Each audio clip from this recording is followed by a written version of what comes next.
അടിസ്ഥാനപരമായി മനുഷ്യനാണ് കാലാവസ്ഥാ വ്യതിയാനത്തെ സ്വാധീനിക്കുന്ന ഘടകം.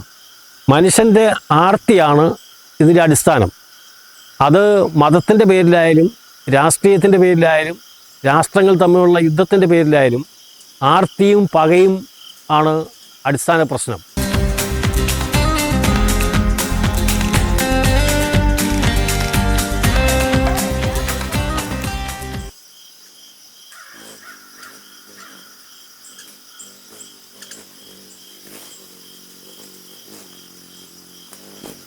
മുമ്പ് വനം വകുപ്പ് തെറ്റായി ചെയ്തു പോയ ഒട്ടേറെ വിദേശ വൃക്ഷങ്ങളുടെ വളർച്ച, അത് അക്കേഷ്യ ആണെങ്കിലും യൂക്കാലി ആണെങ്കിലും സെന്നയാണെങ്കിലും അതുപോലെയുള്ള വിദേശ വൃക്ഷങ്ങൾ വ്യാപകമായി വെച്ചുപിടിപ്പിച്ചതിൻ്റെ പേരിൽ ആ പ്രദേശത്തൊന്നും വന്യജീവികൾക്ക് ആവശ്യമായിട്ടുള്ള തീറ്റയും വെള്ളവും കിട്ടാനില്ലാത്ത സാഹചര്യം സൃഷ്ടിക്കപ്പെട്ടു.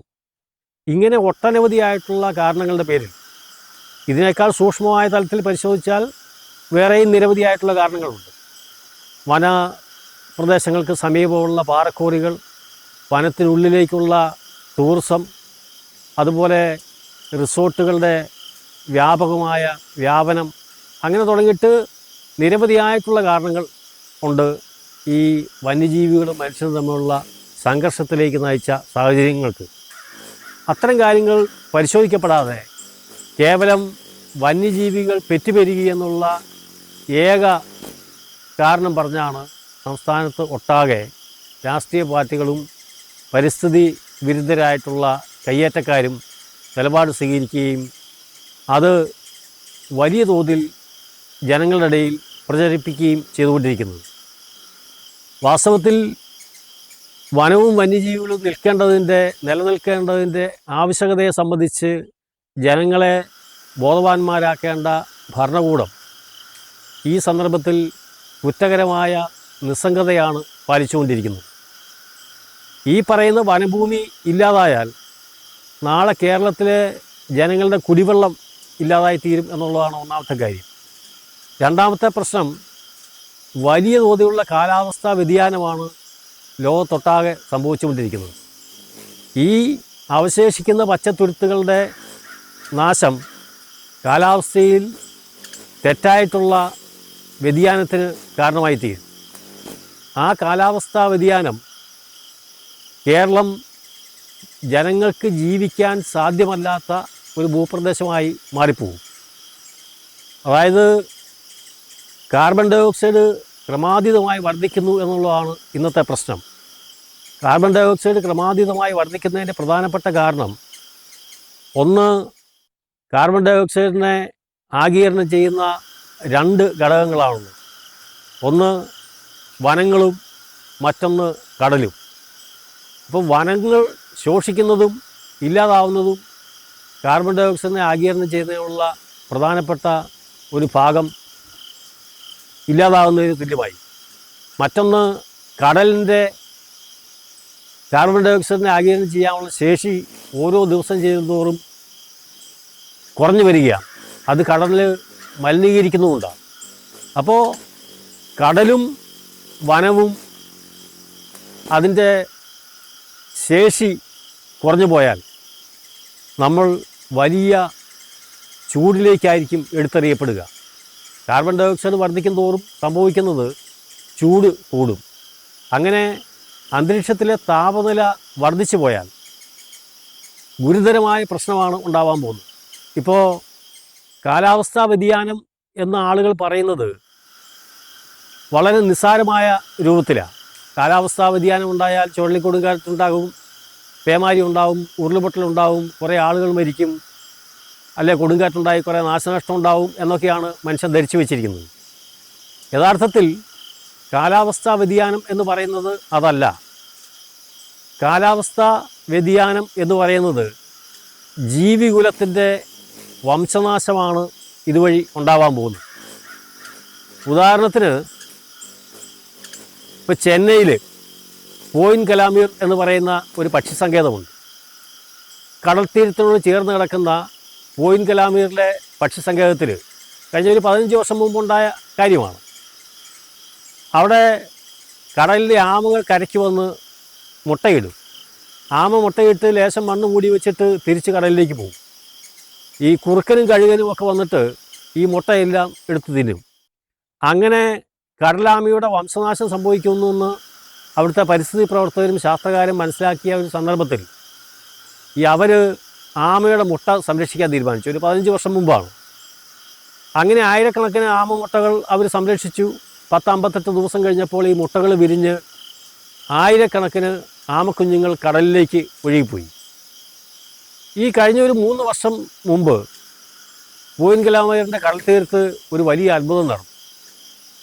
അപ്പോൾ നാട്ടുകാരെല്ലാം ഓടിക്കൂടി, പത്രക്കാരും ചാനലുകാരും എല്ലാവരും വന്നു, ശാസ്ത്രകാരന്മാർ വന്നു, പരിസ്ഥിതി പ്രവർത്തകർ വന്നു. ആയിരക്കണക്കിന് ആമകൾ കൂട്ടത്തോടെ ചത്തുകിടക്കുന്നതാണ് കാണുന്നത്. പിറ്റേന്ന് അവിടുത്തെ പത്രങ്ങൾ വാർത്ത എഴുതി കടലാമകൾ കൂട്ടത്തോടെ ആത്മഹത്യ ചെയ്തു.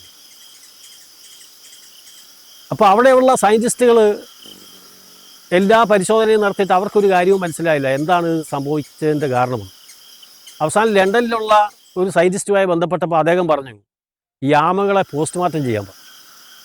വെറ്റിനറി സർജന്മാർ വന്ന് ഏതാണ്ട് 11,000-ഓളം ആമകളെ പോസ്റ്റ്മോർട്ടം ചെയ്തു. അതിനകത്ത് ഒരു പെണ്ണാമ പോലും ഉണ്ടായിരുന്നില്ല എന്നുള്ളതാണ് യാഥാർത്ഥ്യം. എന്ന് പറഞ്ഞാൽ ഇതാണ് കാലാവസ്ഥാ വ്യതിയാനത്തിൻ്റെ പ്രത്യാഘാതം. ഈ ആണാമകൾക്ക് പ്രായപൂർത്തിയായപ്പോൾ, പ്രജനനത്തിന് കാലമായപ്പോൾ ഈ ആണാമകൾ ഇണകളെ തേടി പരക്കം പാഞ്ഞു നടന്നു. അങ്ങനെ ഇണകളെ കണ്ടുകിട്ടാതെ ഈ ആണാമകൾ തമ്മിൽ പരസ്പരം ഏറ്റുമുട്ടി അതിൻ്റെയൊക്കെ കൈയും കാലും ഒടിഞ്ഞാണ് വാസ്തവത്തിൽ ഈ ആമകൾ കൂട്ടത്തോടെ കൊല്ലപ്പെട്ടത്. ഇത് കാലാവസ്ഥാ വ്യതിയാനവുമായി ബന്ധപ്പെട്ട ഒരു പ്രശ്നമാണ്. നമ്മുടെ അന്തരീക്ഷത്തിൽ നിശ്ചിതമായ താപവിധാനത്തിൽ, നിശ്ചിതമായ ആർദ്രതയിലും നിശ്ചിതമായ സാന്ദ്രതയിലുമാണ് അണ്ഡവും ബീജവും തമ്മിൽ സംയോജനം നടന്ന് ഭ്രൂണം രൂപപ്പെടുന്നത്. അത് 36.9 ഡിഗ്രി സെൽഷ്യസിലാണ് നടക്കേണ്ടത്. ആ 36.9 ഡിഗ്രിക്ക് പകരം നമ്മുടെ അന്തരീക്ഷത്തിലെ താപനില 45 ഡിഗ്രിയോ 50 ഡിഗ്രിയോ ആയിപ്പോയാൽ ആണാവേണ്ട ജീവി വേണമെങ്കിൽ പെണ്ണാവാം, പെണ്ണാവേണ്ട ജീവി വേണമെങ്കിൽ ആണാവാം, അതുമല്ലെങ്കിൽ ആണും പെണ്ണും അല്ലാത്ത ജീവിയാവാം, അതും അല്ലെങ്കിൽ ജീവൻ എന്ന് പറയുന്ന പ്രതിഭാസം തന്നെ അങ്കുരിക്കപ്പെടാതെ പോവാം. അതാണ് കാലാവസ്ഥാ വ്യതിയാനം ഉയർത്തുന്ന വെല്ലുവിളി. ഇത് ആമയുടെ കാര്യത്തിൽ മാത്രമുള്ള പ്രശ്നമല്ല, ഇത് ഭൂമിയിലെ സകല ജീവജാലങ്ങൾക്കും ബാധകമായിട്ടുള്ള പ്രശ്നമാണ്. അതായത് ചൂട് കൂടിയാൽ മനുഷ്യൻ്റെ ശരീരത്തിലായാലും ജീവജാലങ്ങളുടെ ശരീരത്തിലായാലും ഹോർമോൺ ചേഞ്ച് ഉണ്ടാവും. അങ്ങനെ ഹോർമോൺ ചേഞ്ച് ഉണ്ടായാൽ, ഇപ്പോൾ കന്നുകാലി വളർത്തുന്ന ആളുകൾക്കറിയാം, കന്നുകാലികളെ കുത്തിവെപ്പിച്ചാൽ അതിന് ചന പിടിക്കാത്ത സാഹചര്യം. 8-10 തവണ കുത്തിവെപ്പിച്ചിട്ട് ചന പിടിക്കാതെ അവസാനം അതിനെല്ലാം കശാപ്പ് ചെയ്യാൻ സ്ലോട്ടറിന് വേണ്ടി കൊടുക്കുകയാണ്. അത് കർഷകർക്കറിയാം. ഇതേ സ്ഥിതി തന്നെയാണ് മനുഷ്യൻ്റെ കാര്യത്തിലും. കേരളത്തിൽ മുമ്പുണ്ടാവാതിരുന്ന ഒരു പ്രതിഭാസമാണ് ഇന്ന് കേരളത്തിൽ 100 കണക്കിന് ആശുപത്രികൾ, ഫെർട്ടിലിറ്റി ഹോസ്പിറ്റലുകൾ ഉണ്ടായിരിക്കുകയാണ്. അതായത് സ്വാഭാവികമായും ഗർഭധാരണം നടക്കാത്തതുകൊണ്ട് കൃത്രിമ മാർഗം ഉപയോഗിച്ച് ഗർഭധാരണം നടത്തുന്ന 100 കണക്കിന് ഫെർട്ടിലിറ്റി ആശുപത്രികൾ കേരളത്തിൽ ഉണ്ടായിരിക്കുകയാണ്. ജനസംഖ്യയുടെ 20% ആളുകൾക്ക് സ്വാഭാവികമായും ഗർഭധാരണം നടത്താനുള്ള ശേഷിയില്ല എന്നുള്ള ഘട്ടത്തിലേക്കാണ് കേരളം മാറിയിരിക്കുന്നത്. ഇത് കാലാവസ്ഥാ വ്യതിയാനവുമായി ബന്ധപ്പെട്ട, മനുഷ്യരുടെ പരിസ്ഥിതി പ്രശ്നങ്ങളുമായി ബന്ധപ്പെട്ട ഒരു സവിശേഷ കാര്യമാണ്. അത്തരം കാര്യങ്ങളൊന്നും നമ്മുടെ ശാസ്ത്ര സമൂഹമോ ഭരണാധികാരികളോ ഗൗരവത്തോടെ പഠിക്കുന്നില്ല എന്നുള്ളതാണ് ഈ കാലഘട്ടത്തിലെ ഏറ്റവും വലിയ പ്രതിസന്ധി. ഞാൻ പറഞ്ഞു വന്നത്, ഈ കാലാവസ്ഥാ വ്യതിയാനം എന്ന് പറയുന്നത് മനുഷ്യ വംശത്തിന് അല്ലെങ്കിൽ ജീവികുലത്തിന് വംശനാശം സംഭവിക്കാൻ പോകുന്ന ഒരു മഹാദുരന്തമാണ്. അതിന് കാരണം എന്ന് പറയുന്നത് ഈ കാർബൺ ഡൈ ഓക്സൈഡിൻ്റെ വർധനവാണ്. കാർബൺ ഡൈ ഓക്സൈഡിൻ്റെ വർധനവിന് കാരണമാകുന്നത് നമ്മൾ കാർബൺ കാൽഡിപ്പാടുകളെ വർദ്ധിപ്പിക്കുന്നു എന്നുള്ളതുകൊണ്ടാണ്. നമ്മുടെ എല്ലാവിധ വികസന പ്രവർത്തനങ്ങളും കാർബൺ കാൽഡിപ്പാടുകളെ വർദ്ധിപ്പിക്കുന്നതാണ്. ഇപ്പോൾ കാർബൺ കാൽഡിപ്പാട് എന്ന് പറഞ്ഞാൽ നാം ഒക്കെ പ്രകൃതിയോട് ചെയ്യുന്ന പാതകത്തിൻ്റെ ഒരു അളവുകോലാണ്. അതിനെ നമ്മൾ ഒരു 7 നിലയുള്ള ഗോവണിയായി സങ്കല്പിച്ചാൽ അതിൻ്റെ ഏറ്റവും താഴത്തെ നിലയിൽ ജീവിക്കുന്നത് നമ്മുടെ സമൂഹത്തിലെ ആദിവാസി ജനവിഭാഗങ്ങളാണ്. അവരെ സംബന്ധിച്ചിടത്തോളം അവർക്കൊരു ദിവസം ജീവിക്കാൻ ഒരു 500 ഗ്രാം ഭക്ഷണം മതി. 500 ഗ്രാം ഭക്ഷണം മതിയായിട്ടല്ല, അത്രേ അവർക്ക് കിട്ടുന്നുള്ളൂ. അതേസമയം ഈ കാർബൺ കാൽഡിപ്പാടെന്ന് പറയുന്ന ഗോവണിയുടെ 7ാമത്തെ നിലയിൽ ജീവിക്കുന്നത് ഒരു അമേരിക്കൻ പുരുഷനാണ്, ഒരു അമേരിക്കൻ പൗരനാണ്. ആ അമേരിക്കൻ പുരുഷന് ഒരു ദിവസം ജീവിക്കാൻ 10,000 കിലോഗ്രാം ഭക്ഷണം വേണം. ഒരാൾ 10,000 കിലോഗ്രാം ഭക്ഷണം കഴിക്കുമോ എന്ന് ചോദിച്ചാൽ 10,000 കിലോഗ്രാം ഭക്ഷണം കഴിക്കുന്നു എന്നല്ല അതിനർത്ഥം.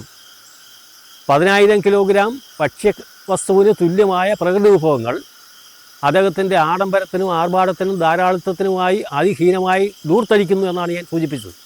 അങ്ങനെ ഭൂമിയിലെ എല്ലാവരും അമേരിക്കൻ പൗരന്മാരെ പോലെ ആയിത്തീരാൻ തീരുമാനിച്ചാൽ അത്തരമൊരു വികസനത്തെ താങ്ങുവാനുള്ള ശേഷി നമ്മുടെ ഭൂമിക്കില്ല. അതുകൊണ്ട് പ്രകൃതിയോട് അതിൻ്റെ തനിമയെ നിലനിർത്തിക്കൊണ്ട് അതിനെ നശിപ്പിക്കാത്ത രീതിയിലുള്ള ഒരു വികസനം മാത്രമേ നമുക്ക് സാധ്യമാവുകയുള്ളൂ. അപ്പോൾ അത്തരം ഒരു വികസന രീതി എന്ന് പറഞ്ഞു കഴിഞ്ഞാൽ ഇന്ന് നിലനിൽക്കുന്ന വികസന രീതി എക്കണോമിക്കൽ ഗവേൺസ് എന്ന് വിളിക്കാവുന്ന ഒരു വികസന രീതിയാണ്.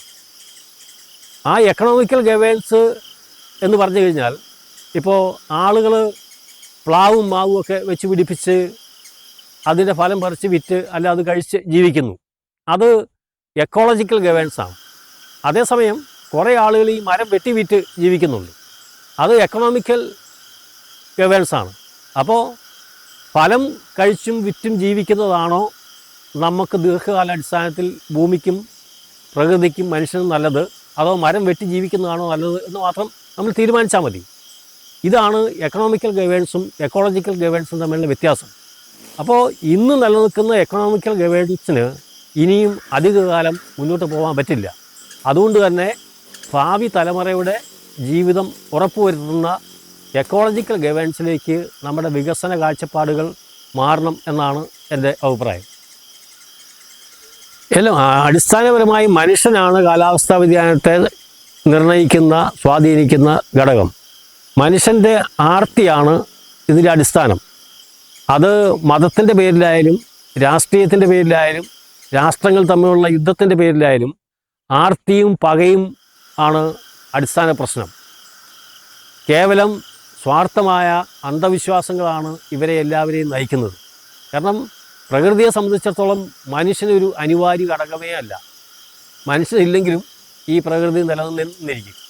പക്ഷേ പ്രകൃതി ഇല്ലെങ്കിൽ മനുഷ്യന് നിലനിൽക്കാൻ കഴിയില്ല എന്നുള്ള യാഥാർത്ഥ്യം ഈ ഭരണാധികാരികളും മതവിശ്വാസികളും ഈ യുദ്ധ കൊതിയന്മാരും ഒക്കെ മനസ്സിലാക്കണം എന്നുള്ളതാണ് ഇന്ന് സമൂഹം അല്ലെങ്കിൽ ഇന്നത്തെ പ്രകൃതി യാഥാർത്ഥ്യങ്ങൾ നമ്മളോട് ബോധ്യപ്പെടുത്തുന്നത്. യഥാർത്ഥത്തിൽ വനം വകുപ്പ് പിരിച്ചുവിടപ്പെടേണ്ട ഒരു സ്ഥാപനമാണ് എന്നാണ് എൻ്റെ വിശ്വാസം.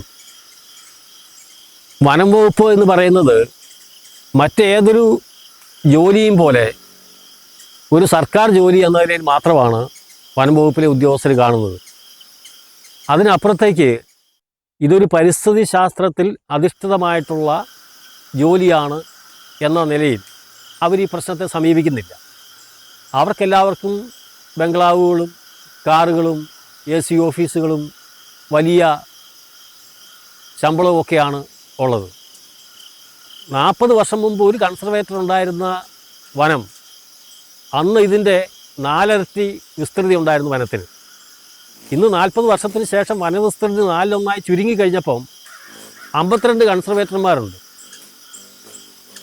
അപ്പോൾ ഉദ്യോഗസ്ഥ പ്രഭുത്വം ഇവിടെ വളർന്നു എന്നുള്ളതല്ലാതെ വനശാസ്ത്ര രംഗത്തുള്ള ഗവേഷണമോ അതനുസരിച്ച് വനസംരക്ഷണത്തിനുള്ള സംവിധാനങ്ങളോ ഉണ്ടായിട്ടില്ല. ഇപ്പോഴും പഴയ കാലഘട്ടപ്പെട്ട ബ്രിട്ടീഷുകാരൻ്റെ കാലത്തുള്ള വനശാസ്ത്ര രീതികളാണ് പിന്തുടരുന്നത്. എന്ന് പറഞ്ഞാൽ വനം റവന്യൂ വരുമാനത്തിനുള്ള ഉപാധിയായിട്ട് ഇപ്പോഴും കാണുന്നത്. ബ്രിട്ടീഷുകാരൻ വനത്തെ റവന്യൂ വരുമാനത്തിനുള്ള ഉപാധിയായിട്ടാണ് കണ്ടിരുന്നത്. അതുകൊണ്ടാണ് അവർ നല്ല ജൈവവൈവിധ്യമുള്ള മഴക്കാടുകളെയൊക്കെ വെട്ടിമാറ്റിയിട്ട് അവിടെയൊക്കെ തേക്ക് പ്ലാന്റേഷൻ ഉണ്ടാക്കിയതും യൂക്കാലി പ്ലാന്റേഷൻ ഉണ്ടാക്കിയതുമൊക്കെ. ഇന്ന് അതിൻ്റെ ദുരന്തമാണ് യഥാർത്ഥത്തിൽ കേരളത്തിലെ ജനങ്ങളും വന്യജീവികളും അഭിമുഖീകരിക്കുന്ന പ്രശ്നം. യഥാർത്ഥത്തിൽ വന്യജീവികൾക്ക് പ്രത്യേകിച്ച് ആരോടും അങ്ങനെ ശത്രുത ഉണ്ടായിട്ടല്ല അവർ തീറ്റ തേടി കൃഷിയിടങ്ങളിലേക്ക് ഇറങ്ങുന്നത്. വനത്തിനുള്ളിൽ തീറ്റയില്ല എന്നുള്ള ആ പ്രശ്നം. അപ്പം വനത്തിനുള്ളിൽ തീറ്റ കിട്ടുന്നതിനാവശ്യമായ, വെള്ളം കിട്ടുന്നതിനാവശ്യമായ സംവിധാനം അടിയന്തരമായി ഈ സർക്കാർ ഭാഗത്തുനിന്ന് ഉണ്ടാക്കണം എന്നുള്ളതാണ്. അതിന് ഫോറസ്റ്റ് ഡിപ്പാർട്ട്മെൻറ്റിൻ്റെ ഉത്തരവാദിത്വമാണ് എന്ന നിലയിലേക്ക് നമ്മൾ ഈ പ്രശ്നത്തെ ചുരുക്കി കാണാൻ പാടില്ല. ഇത് മുഴുവൻ മനുഷ്യരുടെയും ഒരു ഉത്തരവാദിത്വമാണ് എന്ന നിലയിൽ ഈ പ്രശ്നത്തിന് വലിയ മാനമുണ്ട്. ആ മാനത്തിൻ്റെ അടിസ്ഥാനത്തിൽ ഇതിനെ നോക്കിക്കാണുകയും അതിന് അനുസൃതമായിട്ടുള്ള ശാസ്ത്രീയമായിട്ടുള്ള പരിഹാര മാർഗങ്ങൾ കണ്ടെത്തുകയും വേണം. ഇപ്പോൾ ആഫ്രിക്കയിലൊക്കെ ആന പോലുള്ള ജീവികൾ കൃഷിയിടങ്ങളിൽ കയറാതിരിക്കാൻ വേണ്ടി അവർ വ്യാപകമായി തേനീച്ചക്കൂടുകൾ വെച്ച് ആ പ്രശ്നത്തെ പരിഹരിക്കുന്നുണ്ട്. അതുപോലെ ഓരോ ജീവിയെയും പ്രതിരോധിക്കാൻ അതിനെതിരായിട്ടുള്ള പ്രകൃതിദത്തമായിട്ടുള്ള മാർഗങ്ങൾ തന്നെ പ്രകൃതിയിലുണ്ട്. അത്തരം കാര്യങ്ങളൊന്നും നമ്മുടെ മേഖലയിൽ പരിഗണിക്കപ്പെടുന്നില്ല. അതുപോലെ ശാസ്ത്രരംഗത്താണെങ്കിൽ തന്നെയും ഇപ്പോൾ തമിഴ്നാട് പ്രയോഗിക്കുന്ന ചില രീതികൾ കേരളം പ്രയോഗിക്കുന്നില്ല. ഇപ്പോൾ തമിഴ്നാട്ടിൽ ഒരു ലൈറ്റും സൈറനും കൂടെ കൂടിയിട്ടുള്ള ഒരു മിഷനുണ്ട്. 500 മീറ്റർ അകലം വരെ ഈ മിഷൻ്റെ സ്വാധീനം ഉണ്ടാവും. ആ ലൈറ്റിൻ്റെ സ്വാധീനം, ശബ്ദത്തിൻ്റെ സ്വാധീനം ഉണ്ടാവും. അത് വെച്ച് കഴിഞ്ഞാൽ 500 മീറ്റർ അകലെ നിന്ന് തന്നെ ആന ഉൾപ്പെടെയുള്ള എല്ലാ വന്യജീവികളും പുറകോട്ട് ഓടും. അപ്പോൾ അത് നമ്മുടെ വന അതിർത്തികളിൽ വെക്കേണ്ടതാണ് ഒന്നാമത്തെ കാര്യം. രണ്ടാമത്തെ കാര്യം, കേരളത്തിൻ്റെ ആകെയുള്ള നീളം 560 കിലോമീറ്റർ മാത്രമാണ്. അതേസമയം കേരളത്തിൻ്റെ വനത്തിൻ്റെ അതിർത്തിയുടെ നീളം 5600 കിലോമീറ്ററാണ്. എന്ന് പറഞ്ഞാൽ അമീബിയുടെ കാല് പോലെ ഇങ്ങനെ കയറി ഇറങ്ങി എല്ലാ വനത്തിനുള്ളിലേക്കും ജനവാസ മേഖലകൾ രൂപപ്പെട്ടിരിക്കുക. അപ്പോൾ ഈ 5600 കിലോമീറ്റർ വനത്തിൻ്റെ അതിർത്തികൾ കാക്കാൻ ഇന്നുള്ള ഫോറസ്റ്റ് സംവിധാനത്തെ കൊണ്ട് കഴിയില്ല. അതുകൊണ്ട് തന്നെ വനത്തിനുള്ളിൽ നിന്ന് താമസം മാറാൻ ആഗ്രഹിക്കുന്ന മനുഷ്യരുണ്ടെങ്കിൽ അവർക്ക് മതിയായ നഷ്ടപരിഹാരം കൊടുത്ത് അവരെ മാറ്റിപ്പാർപ്പിക്കാൻ തീരുമാനിച്ചാൽ ഏതാണ്ട് 800ഓളം പോക്കറ്റുകൾ, കോളനികൾ വനത്തിൽ നിന്ന് ഒഴിവാക്കാൻ കഴിയും. അങ്ങനെ ഒഴിവാക്കിയാൽ തന്നെ ഏതാണ്ട് 1000-ലധികം കിലോമീറ്റർ ദൈർഘ്യം ഈ വനത്തിൻ്റെ അതിർത്തി കുറയ്ക്കാൻ പറ്റും. അപ്പം അത്തരം ശാസ്ത്രീയമായിട്ടുള്ള മാർഗങ്ങളെ സംബന്ധിച്ചിട്ടുള്ള പഠനങ്ങൾ അത് ഗവേഷകരും അതുപോലെ ഇതിൽ താല്പര്യമുള്ള പരിസ്ഥിതി പ്രവർത്തകരും കർഷകരും ഒക്കെ കൂടി ആവശ്യമായ പഠനം നടത്തി ജനഹിതമനുസരിച്ച് തന്നെ തീരുമാനമെടുത്ത് ശാസ്ത്രബോധ്യത്തിൻ്റെ അടിസ്ഥാനത്തിൽ അത്തരം തീരുമാനമെടുത്ത് ആ പ്രശ്നത്തെ പരിഹരിക്കേണ്ടതാണ്. ഇവിടെ ആരോപണ പ്രത്യാരോപണങ്ങൾ കൊണ്ട് ഈ പ്രശ്നം പരിഹരിക്കാൻ പോകുന്നില്ല. ഇന്നത്തെ നിലയിൽ കാർഷിക മേഖല കടുത്ത വെല്ലുവിളിയാണ് നേരിടുന്നത്. കൃഷി മുന്നോട്ട് കൊണ്ടുപോകാൻ കഴിയാത്ത നിലയാണുള്ളത്. ഒന്നാമത് കുടിയേറ്റ മേഖലയിലൊക്കെയുള്ള പ്രശ്നം, കുടിയേറ്റ മേഖലയിലെ 4ാമത്തെ 5ാമത്തെ തലമുറയാണ് ഇപ്പോൾ ഉള്ളത്. ആ തലമുറ വിദ്യാഭ്യാസം നേടി വിദേശ രാജ്യങ്ങളിലേക്ക് പോയി. 4ാമത്തെ തലമുറയിലെ കർഷകരൊക്കെ പ്രായാധിക്യം കൊണ്ട് കൃഷി ചെയ്യാൻ പറ്റാതെ അവരൊക്കെ നഗരങ്ങളിലേക്കും കുറച്ചുകൂടി സൗകര്യമുള്ള സ്ഥലങ്ങളിലേക്കുമൊക്കെ വീട് വെച്ച് മാറി. അപ്പോൾ മലയോര മേഖലയിലുള്ള കൃഷിഭൂമിയിൽ ഏതാണ്ട് 50% സ്ഥലം ഈ കൃഷി ചെയ്യാതെ കാട് പിടിച്ച് കിടക്കുന്ന സ്ഥിതിയായിട്ടുണ്ട്. അങ്ങനെ കാട് പിടിച്ച് കൃഷി ചെയ്യാത്ത സ്ഥലം കിടന്നാൽ സ്വാഭാവികമായിട്ടും വന്യജീവികൾ അവിടേക്ക് വരാനും അവിടെ താവളം ഉറപ്പിക്കാനുമുള്ള സാധ്യത വർദ്ധിക്കും. അങ്ങനെയാണ് കാട്ടുപന്നി ഇത്തരം മേഖലയിൽ താവളം ഉറപ്പിച്ചത്. ആ കാട്ടുപന്നി താവളം ഉറപ്പിച്ചുകൊണ്ടാണ് കാട്ടുപന്നിയെ വനത്തിനുള്ളിൽ തീറ്റയില്ലാത്തതുകൊണ്ട് കടുവായും പുലിയും പോലുള്ള ജീവികൾ പുറത്തേക്ക് വരാൻ സാഹചര്യം ഉണ്ടായത്. അപ്പം ഇതെല്ലാം നമ്മൾ മൊത്തത്തിൽ പരിശോധിക്കപ്പെടേണ്ട കാര്യങ്ങളാണ്. ആ സാഹചര്യങ്ങളെ ഒഴിവാക്കുക. ഒന്നുകിൽ കർഷകരെ കൊണ്ട് സർക്കാർ സബ്സിഡി കൊടുത്തോ സാമ്പത്തിക സഹായം കൊടുത്തോ മലയോര മേഖലയിൽ കൃഷി സജീവമാക്കി നിലനിർത്താനുള്ള സംവിധാനങ്ങൾ ചെയ്യുക. അപ്പോൾ ഇത്തരം കാര്യങ്ങളെ സമഗ്രമായി പരിശോധിച്ച് എല്ലാ ജനവിഭാഗത്തിൻ്റെയും കൂടെ അഭിപ്രായങ്ങളുടെ അടിസ്ഥാനത്തിൽ ആവശ്യമായ കർമ്മപദ്ധതി രൂപീകരിച്ചാൽ ഈ പ്രശ്നത്തെ നമുക്ക് പരിഹരിക്കാൻ കഴിയും എന്നാണ് ഞാൻ കരുതുന്നത്. അല്ല, ഒരു നിയന്ത്രണവുമില്ലാതെ വന്യജീവികളെ കൊല്ലുന്നത് അശാസ്ത്രീയമാണ്. ആരുടെയെങ്കിലും സമ്മർദ്ദത്തിന് വഴങ്ങിയിട്ട് കുറേ ആളുകൾ തോക്കുമായിട്ടിറങ്ങി കാണുന്ന ജീവികളെല്ലാം വെടിവെച്ചു കൊല്ലാൻ തീരുമാനിച്ചാൽ അത് ഭാവിയിൽ ഗുരുതരമായ പ്രത്യാഘാതമുണ്ടാക്കുന്ന കാര്യങ്ങളാണ്. പിന്നെ കൊന്ന പന്നിയെ മണ്ണെണ്ണ ഒഴിച്ച് കുഴിച്ച് മൂടുന്നതിനകത്ത് യുക്തിയൊന്നുമില്ല. അത് മനുഷ്യന് ആഹാരത്തിനായി ഉപയോഗിക്കാവുന്നതാണ്. പക്ഷേ ഒരു 2 വർഷത്തിനിടയിൽ കേരളത്തിൽ കൊല്ലപ്പെട്ട പന്നികളുടെ എണ്ണം നമ്മൾ കേട്ടാൽ ഞെട്ടും. 20,000-ലധികം പന്നികളെ ഈ 2 വർഷത്തിനിടയിൽ കൊന്നിട്ടുണ്ട്. അതിന് കൃത്യമായ ഒന്നുമില്ല. ഇപ്പോൾ മുമ്പ് അന്നത്തെക്കാളും നായാട്ടുകാർ കേരളത്തിലെ വനത്തിനകത്ത് വ്യാപകമായി വേട്ട നടത്തിക്കൊണ്ടിരിക്കുകയാണ്. വനത്തിനുള്ളിലും നടത്തും, വനത്തിൻ്റെ സമീപ പ്രദേശങ്ങളിൽ പതിയിരുന്ന് പുറത്തേക്ക് ഇറങ്ങിയാൽ അപ്പോൾ വെടിവെക്കുകയും ചെയ്യും. അങ്ങനെ വ്യാപകമായി നായാട്ട് നടക്കുകയാണ്.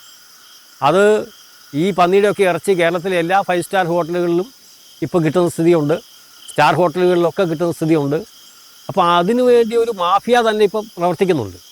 അതേസമയം തന്നെ കാട്ടുപന്നിയുടെ ശല്യം എന്നുള്ള വലിയ പ്രചരണവും ഒരേ സമയം നടത്തുകയാണ്. ഇത് അവസാനിപ്പിച്ചേ മതിയാവും. അതിപ്പോൾ ആര് മുഷിഞ്ഞാലും ഏത് മതത്തിൻ്റെ എതിർപ്പുണ്ടായാലും ആ പ്രശ്നത്തെ ഇനിയും കൈയും കെട്ടി നോക്കി നിൽക്കാനോ അങ്ങനെ എല്ലാ വന്യജീവികളും ശല്യമാണ് എന്ന് പറഞ്ഞ് അതിനെ കൊന്നൊടുക്കാനോ ഒന്നും കഴിയുന്ന കാര്യമല്ല. അത് ദൂരവ്യാപകമായ പ്രത്യാഘാതം ഉണ്ടാക്കുന്ന കാര്യമാണ്. പ്രകൃതിയിൽ ഒന്നിനെ ആശ്രയിച്ചിട്ടാണ് നിലനിൽക്കുന്നത്. ഏതെങ്കിലും ഒരു ജീവിയുടെ വംശനാശം സംഭവിച്ച ഒരു അസന്തുലിതാവസ്ഥ ഉണ്ടായാൽ അതിനെ ആശ്രയിച്ച് നിലനിന്നിരുന്ന മറ്റ് പല ഘടകങ്ങളും തകിടം മറിയുകയും പ്രകൃതിയുടെ സന്തുലിതാവസ്ഥ തന്നെ താളം തെറ്റുകയും ചെയ്യും. അപ്പോൾ ഏറ്റവും നിസ്സാരം, നമ്മൾ വളരെ നിസ്സാരമായി കരുതുന്ന തേനീച്ച എന്ന് പറയുന്നൊരു ജീവി ഭൂമുഖത്തുനിന്ന് ഇല്ലാതായാൽ പിന്നെ 4 വർഷത്തിൽ കൂടുതൽ മനുഷ്യർക്ക് ഭൂമിയിൽ ജീവിച്ചിരിക്കാൻ പറ്റില്ല. കാരണം നമ്മൾ ഇന്ന് കഴിക്കുന്ന ഭക്ഷണത്തിൻ്റെ 70%-ലധികവും പരാഗണം ചെയ്ത് ഉൽപ്പാദിപ്പിച്ച് തരുന്നത് ഈ തേനീച്ച എന്ന് പറയുന്ന ഏക ജീവിയാണ്. ബാക്കി എല്ലാ ജീവജാലങ്ങളും കാറ്റും എല്ലാം കൂടെ കൂടിയിട്ടേ ഈ 30%-ഓളം നമുക്ക് ആവശ്യമായിട്ടുള്ള ഭക്ഷ്യവസ്തുക്കൾ പരാഗണം ചെയ്ത് തരുന്നുള്ളൂ. അപ്പോൾ ആ തേനീച്ചയുടെ വംശം ഇല്ലാതായാൽ സംഭവിക്കാൻ പോകുന്നത് 4 വർഷത്തിൽ കൂടുതൽ പിന്നെ മനുഷ്യന് നിലനിൽക്കാൻ പറ്റില്ല, ഭക്ഷ്യവസ്തുക്കൾ ഇല്ലാതാവും. അപ്പോൾ പ്രകൃതിയിൽ ഈ ഭക്ഷ്യവസ്തുക്കളൊന്നും നമ്മൾ കൃഷി ചെയ്താൽ വെറുതെ ഉണ്ടാവില്ല. അതിന് പരാഗണം നടക്കണം എല്ലാ സസ്യജാലങ്ങൾക്കും. അത് പരാഗണം നടത്താനുള്ള ഏജൻറ്റുമാരുണ്ടാവണം. അതിൽ ഏറ്റവും പ്രധാനപ്പെട്ടതാണ് ഈ പൂമ്പാറ്റ അല്ലെങ്കിൽ തേനീച്ച.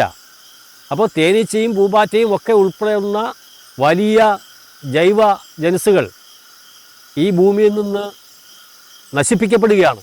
ഇവിടെ വ്യാപകമായി ഉപയോഗിക്കുന്ന കീടനാശിനി പ്രയോഗം മൂലം, കാലാവസ്ഥ വ്യതിയാനം മൂലം, പ്ലാസ്റ്റിക് ഭൂമിയിൽ മുഴുവൻ വിതറുന്നത് മൂലം ഒക്കെ വലിയ നാശമാണ് ആ ജീവികൾക്കുണ്ടാകുന്നത്. ഇപ്പോൾ തേനീച്ചയെ സംബന്ധിച്ച് പറഞ്ഞാൽ, തേനീച്ച തേൻ ഉൽപ്പാദിപ്പിക്കും. തേൻ നമുക്ക് വളരെ ആരോഗ്യം തരുന്ന ഒരു വസ്തുവൊക്കെ ആയിട്ടാണ് നമ്മൾ പരിഗണിക്കുന്നത്.